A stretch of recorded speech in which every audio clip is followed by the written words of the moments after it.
How long can a human being live? Well, we can say safely the average age is over 70, thanks to developments in medical science. But it can be longer if we improve a few things. Better medical infrastructure, advanced research, cures for terminal illnesses can make man live longer. But equally important, or maybe even more important, are two more things. One is mental health and the other is the quality of life. Mental health is as much important. If we lose the battle of survival in the mind, we lose our physicality too. So mental health and the quality of life, not just equally important, but interdependent too. For mental health, we need to start by observing our breath. Observe the sound of breath in your inhalation and exhalation respectively. When we can observe this, and when we can perform this in sync and alignment with the respective kriyas as taught by the Kriya teacher, then with this exercise, as a few weeks pass by, not just our breath cycle span increases, but so does our lifespan increase. The goal of this practice is spontaneity. After some time, we can experience suspension of breath, that is neither inhalation nor exhalation.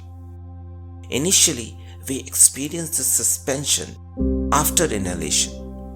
It slowly increases in span, thus increasing our breath cycle span and our longevity further.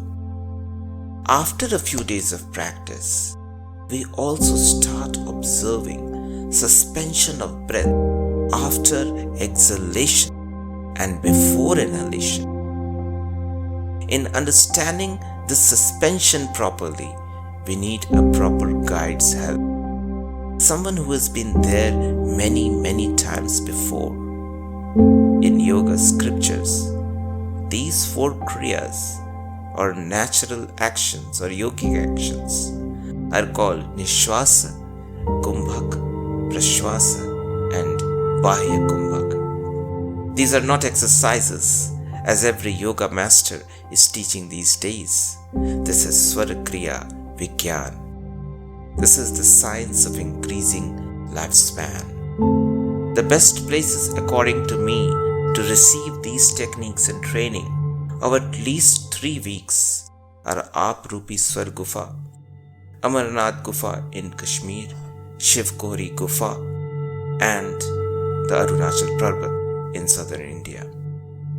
These kriyas increase lifespan and even talk about a very long life, given the fact that we do other aspects right in our life, especially food and lifestyle. There are some more breathing exercises called pranayam in yoga, like Brahmari, Bhastrika, Pranav, Ujjayi, Udgit, etc., which I believe are useful only when it happens spontaneously as a kriya. Doing it as part of an exercise schedule is not at all recommendable. Different bodies have different needs, mind you. In the same way, there are locks, mudras and postures that only need to be performed as kriyas. So the most important thing is to find the kriya form, that technology that can change our life completely. For instance, as I speak now, my whole body is in a state of bandha, asana, mudra, pranayam, all at the same time, while my hands are in a particular mudra, all on its own. This is due to Kriya Kundalini, also called Kundalini. Here it's important to know what does Kriya Kundalini actually mean. As many people have read about it from a book, light that they have mastered it when they are only half-baked, and then in a state of what I term as spiritual frustration, or maybe a defeat on the path of spirituality, they walk back towards materialism and lack of faith and decide to start selling it for some material gains without proper knowledge.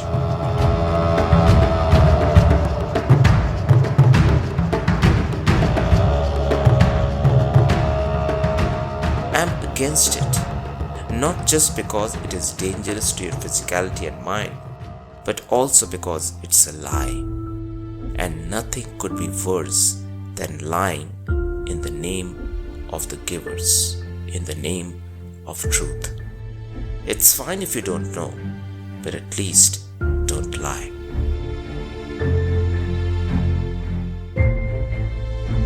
Kriya means Kriya, that is Kri and young.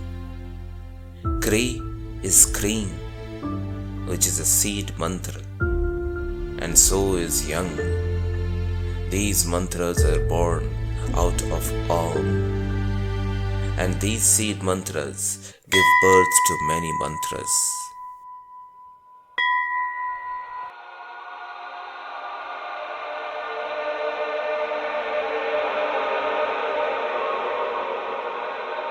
What is a mantra? A mantra is a collection of vibrations that results in either creation, sustenance, or dissolution.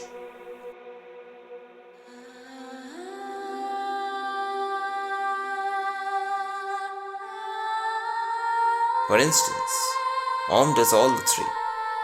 So mantras basically give results, positive results. Mantras have the power to heal your body and mind if you chant or listen. They are like a specific program or code that give a desired or required result. Mantras have the power to calm you down, settle the chaos, and immerse you into silence, bring you into the center. You can now tap your intelligence a lot better. Your body responds more positively. Mantras conquer minds. It's an amazing tool. So after practices of mantra and tantra, as per tantric and mantran sciences, we enter a state of kriya or kriyam, which means a happening.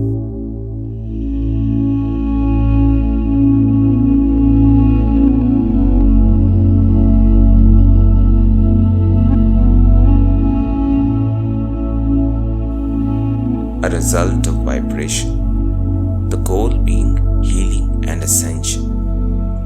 Kundalini is a term used for a vortex or a spiral-like energy at the base of our spine in our bioenergetic sheath. This has got nothing to do with a snake, as many people or yogis think. Some yoga books have got it all wrong. A vortex or a spiral is circular that keeps orbiting around the center until it reaches the center.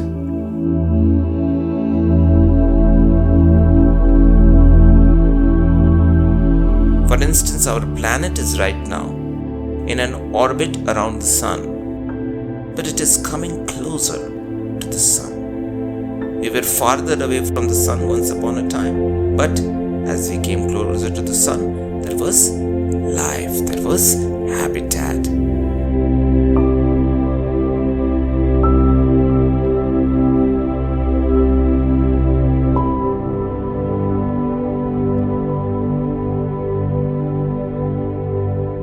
A day will come when we will be closer to the sun and no habitat can survive.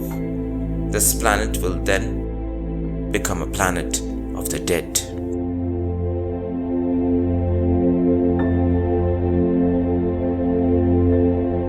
That's how it happens in galaxies, solar systems, and universes. That's how from a spiral galaxy we may become an elliptical galaxy and one day maybe a lenticular one. That's how galaxies are born and they die. Nothing is forever.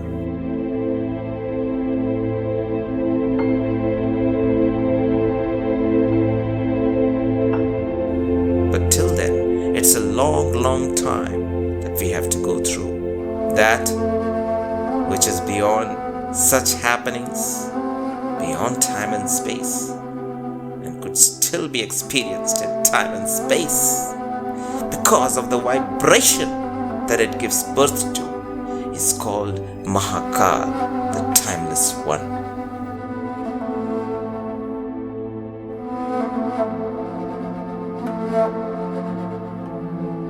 Through yogic practices, we can experience the timeless one in this mortal body made of matter.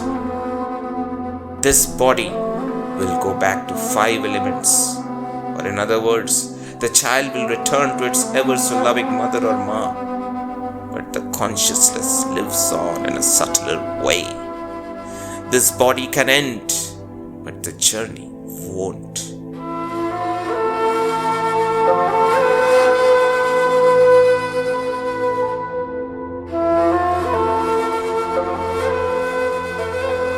This is why I believe I must say some things about myself which may sound strange or maybe fiction to you, but will probably be a great story to understand what a journey is, how it is, and why we should love it.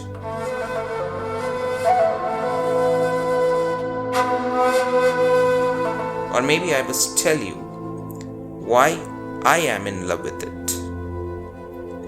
But before telling my story, just like to mention that Kundalini is a kind of energy which is a certain shade, has got nothing to do or is not even remotely close to any snake. And it is only when we take certain steps does it come into play and start functioning.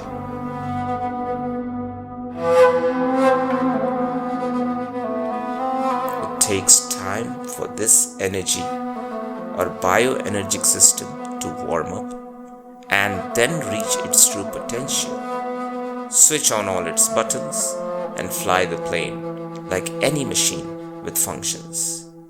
This function helps us experience new vibrations, stillness, locks, emotions, rhythms, visuals, currents and desires. This will also lead one day, not today, one day, this will also lead to understanding of the science of nature and many more Vidyas. So we start becoming a different person, and in a few weeks or months, we can become a totally different person.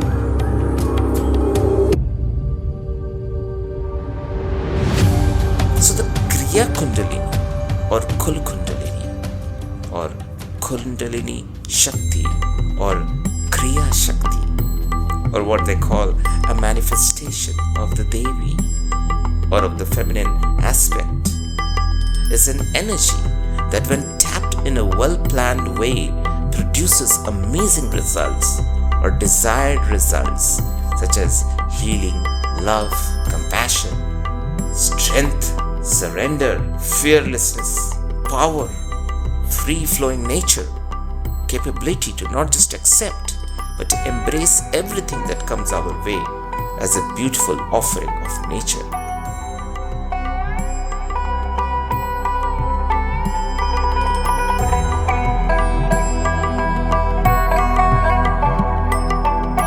It makes life easy, simple, strong for us. We not just become better survivors but thrivers as well. It's a way of living your life in this huge cosmos, in this physical reality. It's a way to not feel low at any point in this zone of time, space, and matter. However, if this beautiful energy is tapped without a particular maneuvering process, then it can burst and even cause damages as there is tremendous energy stored in each one of us.